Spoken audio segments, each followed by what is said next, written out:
They betrayed you, and without knowing it, they handed you something they can never take back. What if the worst thing someone ever did to you was actually the moment your real power began? That question might sound impossible right now, but by the end of this video, you will never look at betrayal the same way again. Here is what most people get completely wrong about being betrayed. They think it breaks you. They think it leaves you weaker, smaller, and more afraid. But Carl Jung discovered something that goes against everything we have been taught about pain. He found that deep betrayal, the kind that comes from someone you fully trusted, does not just wound the psyche. It cracks it open. And inside that crack is something extraordinary waiting to wake up. Let us start with the part nobody talks about.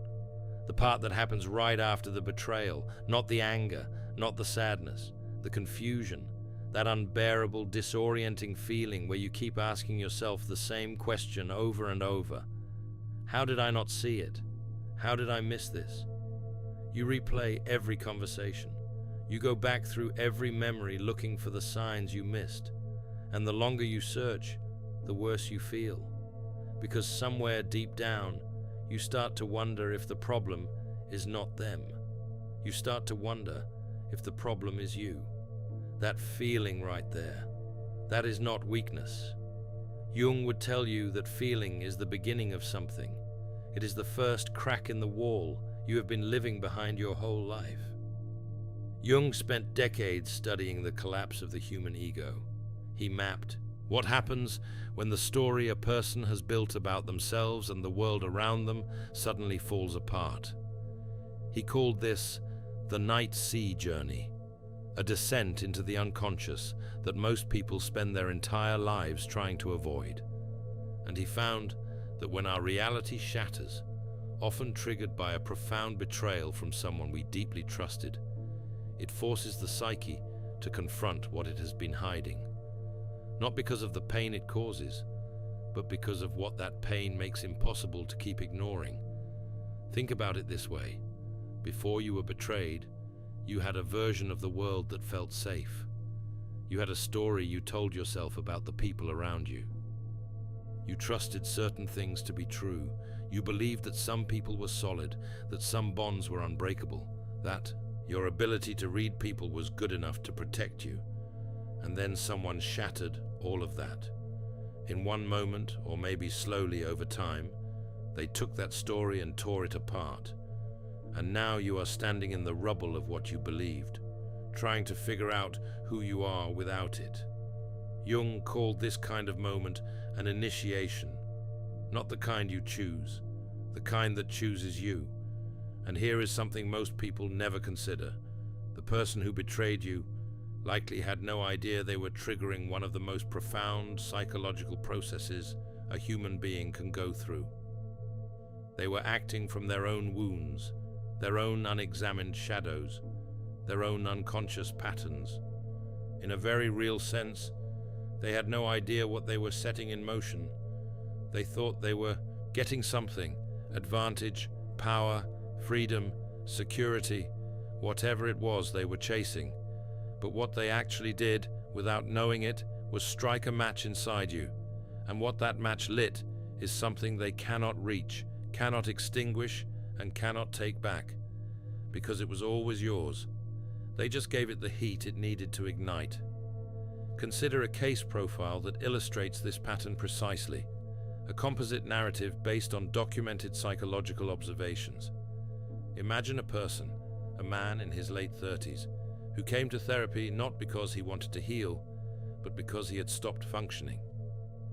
He had been betrayed by his closest business partner, someone he had known for over a decade, someone he had trusted completely.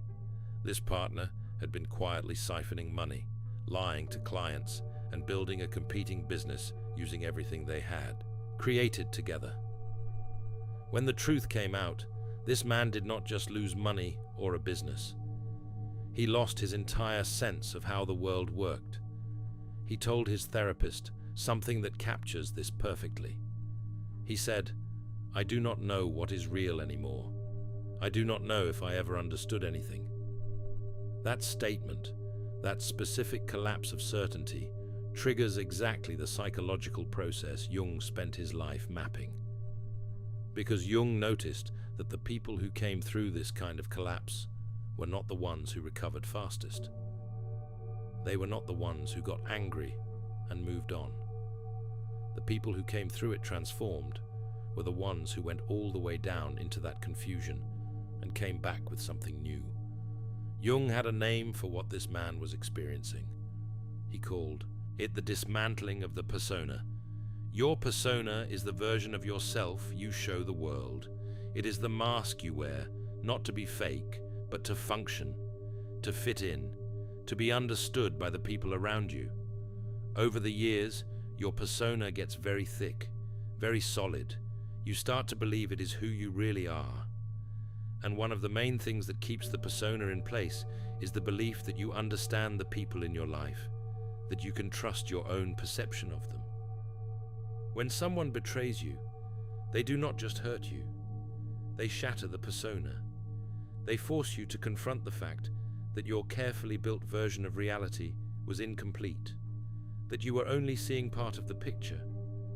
And that is terrifying. But it is also, according to Jung, one of the most important things that can ever happen to a person. Because here is the thing about the persona. While it protects you, it also hides you. It hides parts of yourself that are real, but that do not fit the story you have been telling.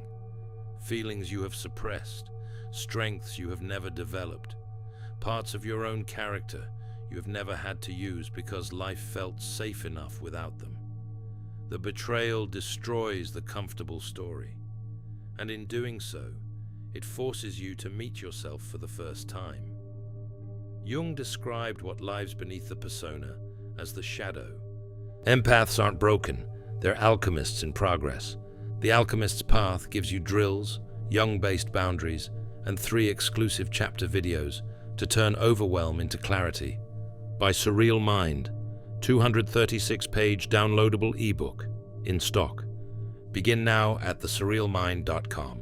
The shadow is not a dark, evil thing. It is simply the part of you that has never been brought into the light.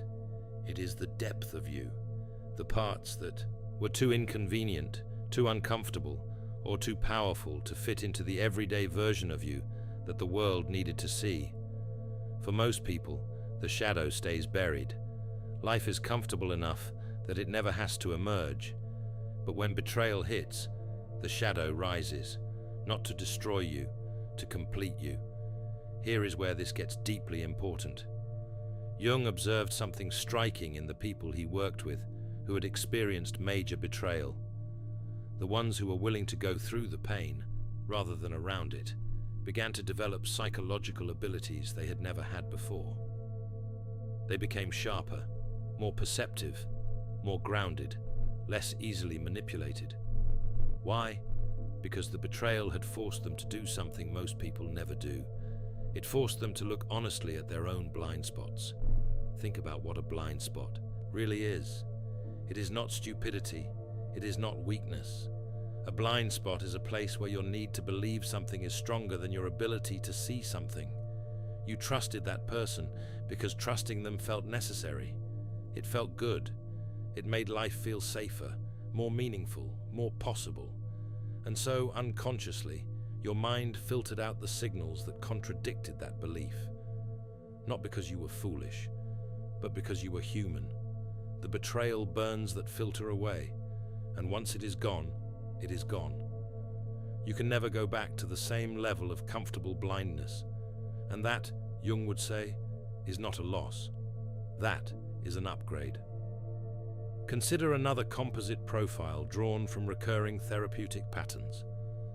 A woman in her early 40s who had been in a long relationship where her partner had been emotionally unfaithful for years, not physically, but in every other way, sharing intimacy with someone else, building an emotional world that deliberately excluded her. When she finally understood what had happened, her first response was grief. Her second was rage. But her third response was something she had not expected. Clarity. She described it this way: it was like I had been looking at everything through fog my whole life. and the pain just burned the fog away. Suddenly I could see not just him, but everything. My relationships with my family, my patterns at work, the ways I'd been making myself small for years to keep the peace. I could see all of it. That burning away of fog is exactly what Jung was pointing toward when he wrote about the transformative power of suffering. He was not being poetic. He was describing a real psychological process. When the persona collapses and the shadow rises, the psyche does not just absorb the shock, it reorganizes around a deeper truth. But before we get to what that reorganization produces, there is one more pattern worth examining, because not every betrayal comes from a romantic partner or a business associate. Sometimes the most devastating betrayal comes from a family member, from the person who was supposed to be the safest relationship you ever had. Consider a narrative illustration that reflects a pattern observed consistently across therapeutic settings. A young person in their early 20s who grew up in a household where one parent presented a very particular image to the outside world. Warm, generous, respected in the community, but behind closed doors, that same parent had been systematically deceiving the family for years. A secret financial arrangement, a hidden set of choices that nobody outside the immediate family ever suspected. When everything came to light, this young person did not just experience the shock of the revelation. They experienced something far more disorienting. They realized that the version of reality they had grown up inside, the story they had been told about who their family was and therefore who they were, had been constructed on a foundation that did not exist. For a period of time, this person could not trust their own memories. They would replay childhood moments and silently ask, was that real? Was any of it real? This is one of the most destabilizing effects of deep betrayal. It does not just hurt you in the present. It reaches back and rewrites your past. It makes you question your own perception at the most foundational level. Jung had a specific understanding of why this happens.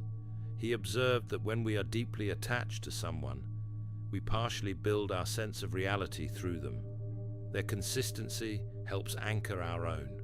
So when they reveal themselves to be something entirely different from what we believed, it is not just the relationship that collapses. It is part of the internal architecture we built around them. And yet, this young person went through something remarkable on the other side of that collapse. Stripped of every borrowed reality, forced to build their understanding of the world from their own direct experience rather than inherited stories, they became one of the most clear-eyed people in their circle. Not because the betrayal was good, it was not, but because the destruction was so complete that what got rebuilt had to be entirely real. Nothing left to perform, only what was genuinely true. That is the paradox Jung spent his life trying to communicate. The deeper the wound, the deeper the root system that grows from it. And a person with deep roots cannot be easily knocked over. And here is what that reorganization produces. Something Jung called psychological individuation. Individuation is the process of becoming fully yourself, not the version of yourself that was shaped by fear, by the need to please, by the stories other people told about who you were supposed to be, but the real you, what Jung called the self, the unbreakable core that exists when all the comfortable illusions have been stripped away and there is nothing left to hide behind. Jung was very specific about this. The self is not the ego. The ego is the part of you that wears the persona, that plays the role, that manages the image. The self is deeper than all of that. It is the center of your whole psychological being, conscious and unconscious together. And individuation is the lifelong process of the ego learning to serve that deeper center rather than fight it.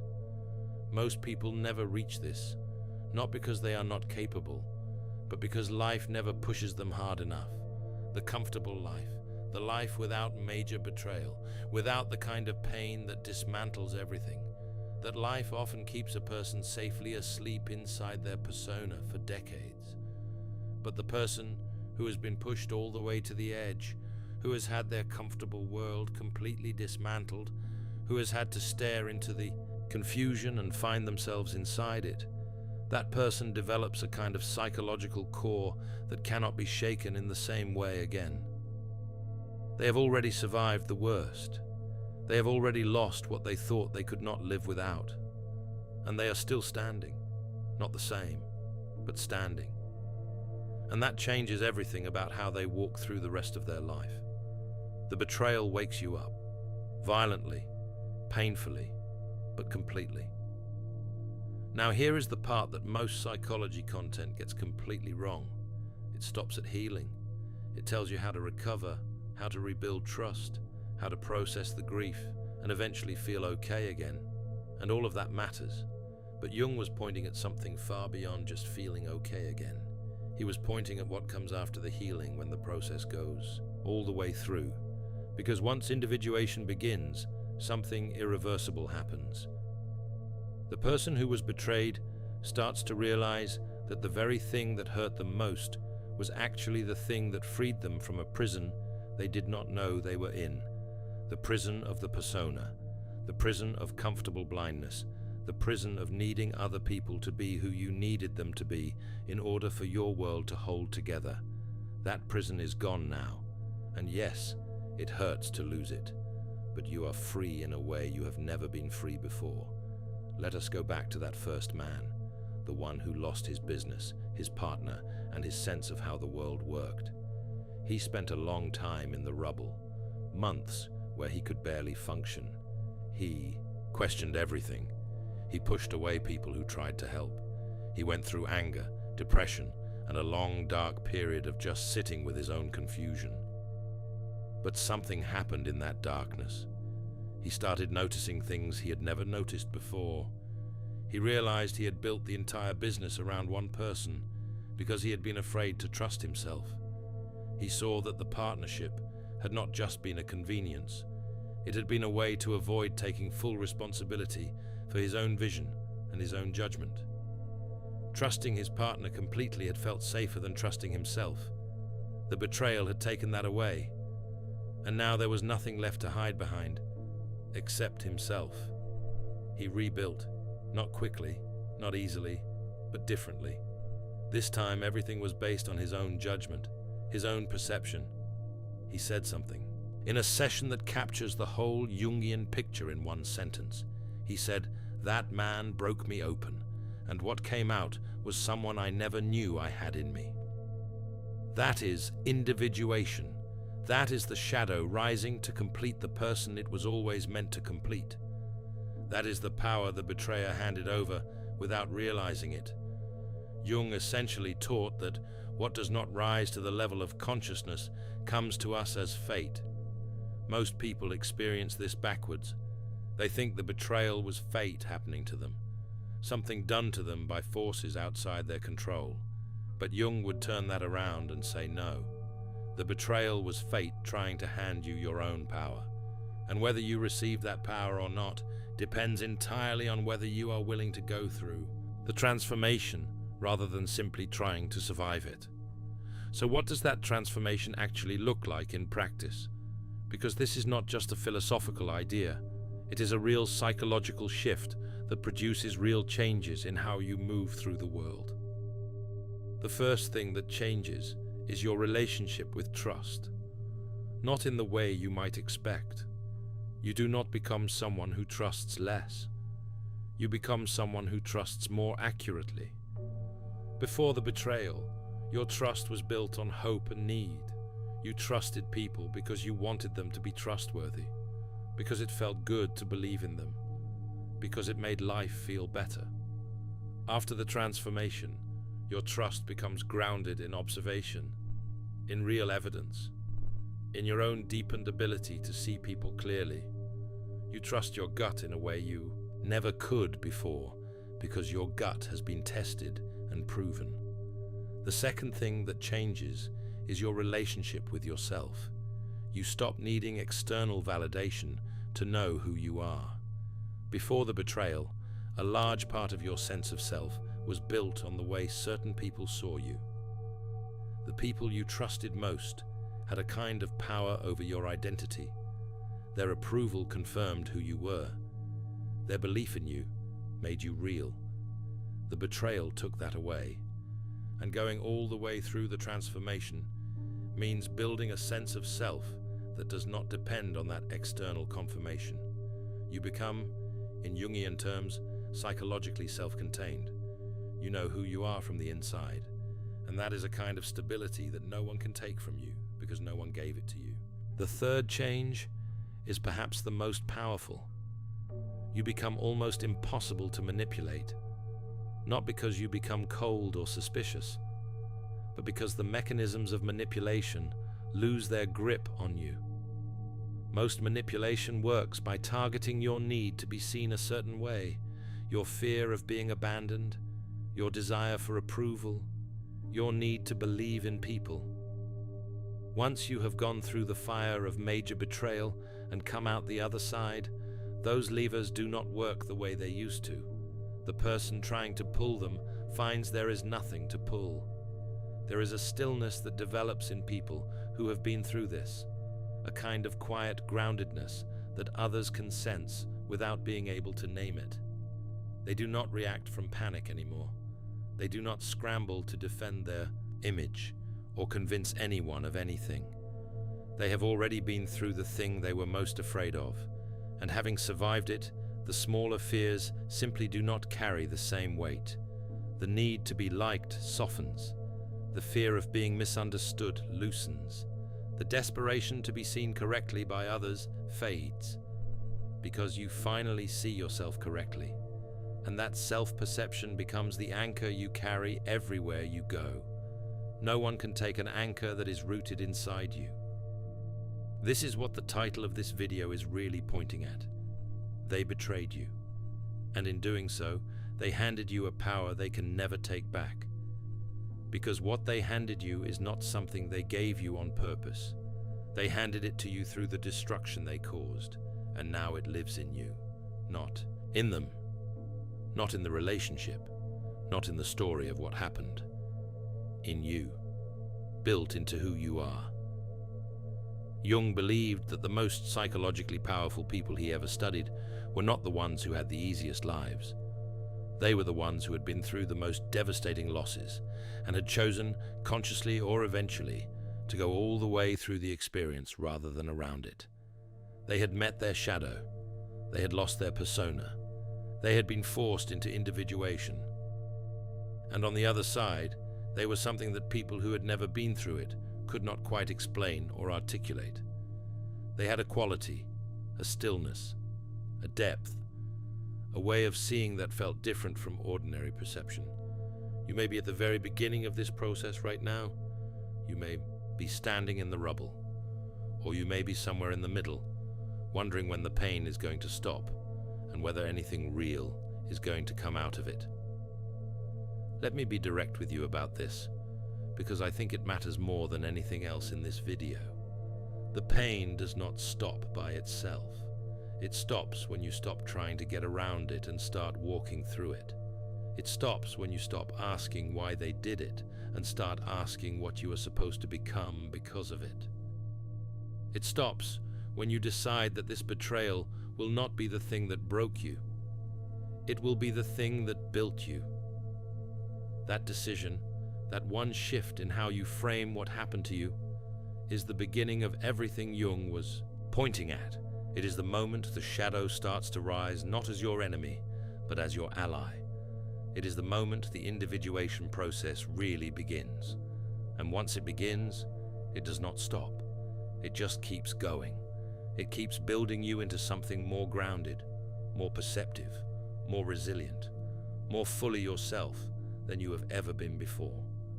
Every layer of who you used to be that gets stripped away is replaced by something more authentic, something that belongs entirely to you. They thought they were taking something from you. They were handing you the keys to yourself, and now those keys belong to you forever. That is what Carl Jung understood about betrayal, that most people never truly learn until they live it themselves. The pain is real, the loss is real, the grief deserves space, but so is the transformation. And the transformation is permanent in a way the pain is not. In The Alchemist's Path, perception training for empaths, you'll turn overwhelm into wisdom with practical drills, Jung-inspired boundaries, and step-by-step perception training. This guide includes 3 exclusive chapter videos to deepen each lesson. Written by Surreal Mind, 236 pages, beautifully designed 8.5 by 11 downloadable ebook, in stock now. Start your training today. Feel deeply while thinking clearly. Get The Alchemist's Path at thesurrealmind.com.